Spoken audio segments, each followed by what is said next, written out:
ku munsi w'ejo tariki ya 11 Mata 2025 nibwo Islamabad muri Pakistan hakiriwe abayobozi bakomeye bari bahagarariye ibihugu byabo ku ruhande rwa Iran ndetse na Amerika baje kuganira nyire kugira ngo iyi ntambara byibuza bashyira umukono ku masezerano bumvikane iyi ntambara ihagarare, dore ko ari intambara imaze iminsi igera kuri 44 kurenga itangiye Israel na Amerika nyine bagabye ibitero kuri Iran. Rero ibi biganiro byaje kuba bimara amasaha 21 yose bose bari mu biganiro. Ibyo ejo nyine ibyo bari bashyize ku meza y'ibiganiro twabigarutseho turabivuga, ariko noneho se ibi biganiro byaje kugera ku musozo, gusa bigera ku musozo nta bwumvikane bubayeho, mbese nta masezerano asinywe. Gusa ku ruhande rwa Amerika yivuga ko nyine iby'ibiganiro byayo byarangiye, igishoboka cyose yagikoze kugira ngo ibi biganiro bibe, ivuga ko nta kintu nyine kintu cyakorwa kugira ngo Iran na Amerika basubiye mu biganiro. Hano nibyo tujye kureba ijambo rya GD Vance yatangaje nyuma nyine yuko asubira muri Amerika, nyuma yuko ibi biganiro bihagaze n'amasezerano. Noneho turebe ku ruhande rwa Iran ho niki cyo batangaje, ubundi tuze kureba niki iyi ntambara nyine ni igiki kiri bukurikireho nyuma yuko ibi biganiro byanze. Ibiganiro biranze ku ruhande rumwe, urundi ibiganiro byose byabaye ariko nyine ku rundi ruhande byananiranye. Ese niki kiri bukurikireho? Agahenge k'ibyumweru 2 ntabwo kararangira, niba kari bukomeze nyine kubaho bakagenda baganira, cyangwa se niba hari igihugu kimwe kiri burenge kuri aka gahenge ubundi kikarasa ku bindi. Ubundi byari byitezwe ko n'ubundi muri aka gahenge aribwo hazabamo ibiganiro, ariko ibiganiro byamaze amasaha 21 nta kintu byagezeho. Rero reka turebe ijambo GD Vance, nyine ibyo GD Vance yatangaje, ubundi tuze tunarebe ku ruhande rwa Iran bo bavuze iki nyine kuri ibi ngibi. Ese niki kizakurikirwaho? Niki Amerika yafasheho umwanzuro? Vice Perezida wa Amerika GD Vance avuga ko igihugu cye na Iran byananiwe kugera ku masezerano nyuma y'ibiganiro by'amahoro byari byitezwe byinshi byabereye mu murwa mukuru wa nyine wa Islamabad muri Pakistan. Mbere yo kurira indege ya Air Force 2 n'ubundi bajemo ngasubiye muri Amerika, Vance yavugiye mu kiganiro n'abanyamakuru ko Iran yahisemo kutemera ingingo zacu. Yongeye ko Amerika ikeneye kubona ukwiyemeza kwibanze ku ruhande rwa Iran kujyanye no kudakora intwaro za kirimbuzi za nuclear. Ubundi muri rusange Amerika yo ikintu irimo irasaba Iran icyambere kirenze n'ibindi byose ni uguhagarika gukora nyine ni uguhagarika guproducing uranium. Murabizi ko uranium ari byo nyine ari izo produits zikorwamo ibisasu kirimbuzi cyangwa se intwaro za nuclear. Rero Amerika iravuga ati mwebwe muhagarike guproducing iyo uranium, nyine muhagarike kugira ngo mudakomeza gukora izi ntwaro za nuclear.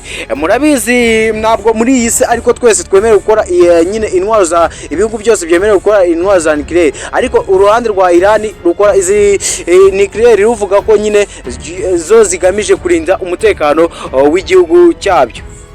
Rero muri ibi biganiro ingingo ya mbere Amerika yazanye ni ukuvuga bati mwebwe muhagarike gukora nuclear. Iyo ngingo rero Amerika nubwo za Iran yayanze. Hano rero GD Vance yavuze ko kugira ngo nyine bongere bagaruke ku meza y'ibiganiro nuko agomba kubaho ukwiyemeza kwibanze ku ruhande rwa Iran. Bavuge bati turabihagaritse, nyine duhagaritse gukora izi ntwaro za nuclear, natwe murebe ko twahagarika nyine turebe ko twashyira umukono ku masezerano w'amahoro. Ikindi nakubwira nuko ibi biganiro by'abayobozi ku mpande zombi haba ku ruhande rwa Iran biheruka mu mwaka w'1979. Urumva imyaka igera kuri 47 yose irirenze, abayobozi nk'aba ngaba bakomeye bahuriye nyine ku meza y'ibiganiro.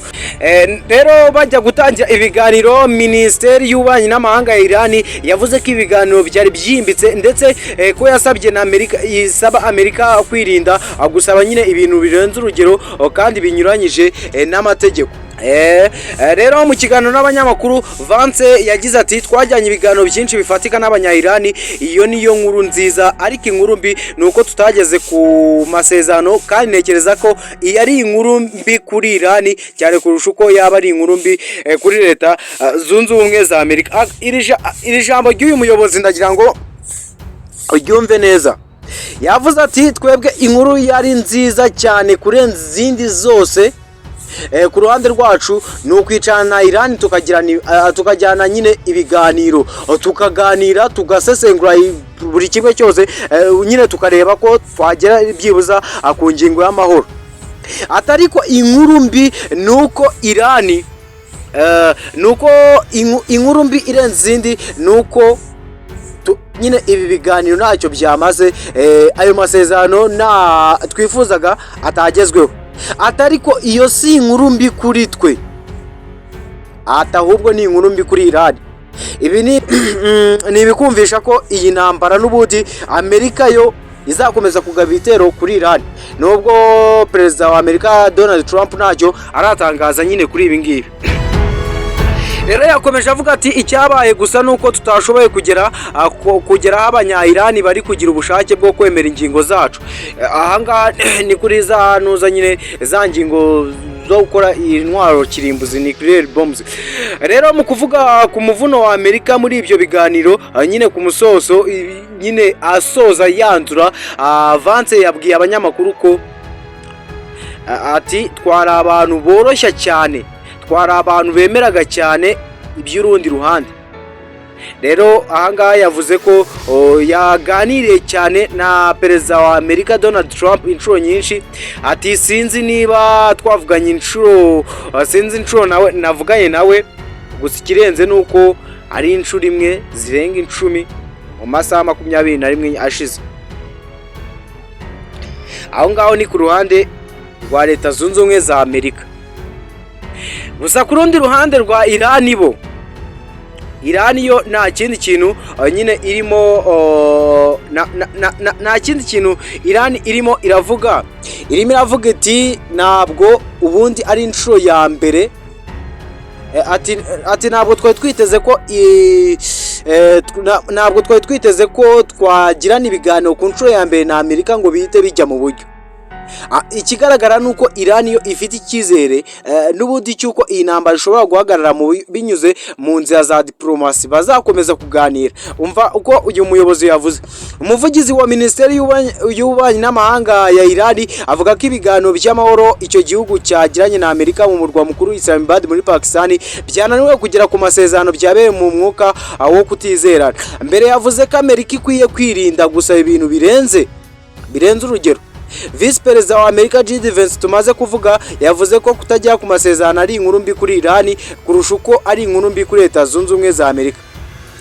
Rero hano umuvugizi w'iyo minisiteri yitwa Ismail Bagaye yavuze ko bitari byitezwe na rimwe ko Amerika na Irani bagera ku masezerano ako kanya nyine ku nshuro ya mbere.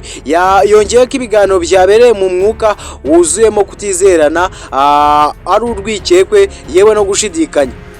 Nyuma y'intambara yahatiwe Irani, nyine nyuma y'uko Irani igiye mu ntambara ibihatiwe. Rero Irani imaze iminsi irenga 40 ndetse na nyuma y'iminsi mike agahenge hagati ya Amerika na Irani gatangiye gukurikizwa. Rero Bagaye yabwiye ibiro ntaramakuru Student News Network bya leta ya Irani ati mu ntangiriro ntitwakagombye kuba twiteze ko twashoboraga kugera ku masezerano mu nama imwe. Siniteze ko rero hari umuntu n'umwe wari witeze ibintu nk'ibyo, ariko yavuze ko diplomasi cyangwa se ibiganiro byo ntibiragera ku musozo. Avuze ati ngo hari duhita nyine twakongera tugasubira kuntuza mu biganiro. Rero nyuma ubu ngubu hategerejwe ijambo rya nyuma rya perezida wa Amerika Donald Trump, ibyo ari buze gutangaza, niba ari butangaze ko iyi ntambara iri bukomeze cyangwa se aka gahenge kari bukomeze kagahagarara. Nyine dutegereje kumva umwanzuro ku ruhande rwa leta zunze ubumwe za Amerika. JD Vance nyine vice perezida wa Amerika yavuze ko nta wundi mwanzuro kuba iyi Irani yanze gushyira umukono ku masezerano ari inkuru mbi ku ruhande rwa Irani, ariko nyine bikaba inkuru nzi nyine yavuze ko ari inkuru mbi ku ruhande rwa Iran, ati si inkuru mbi ku ruhande rwa Leta Zunze Ubumwe za Amerika. Rero hano hategerejwe umwanzuro wa Donald Trump. Ikindi nakubwira nuko ibitero Israel ikomeza kugaba kuri Liban byakomeje kuri wa 12 byakomeje.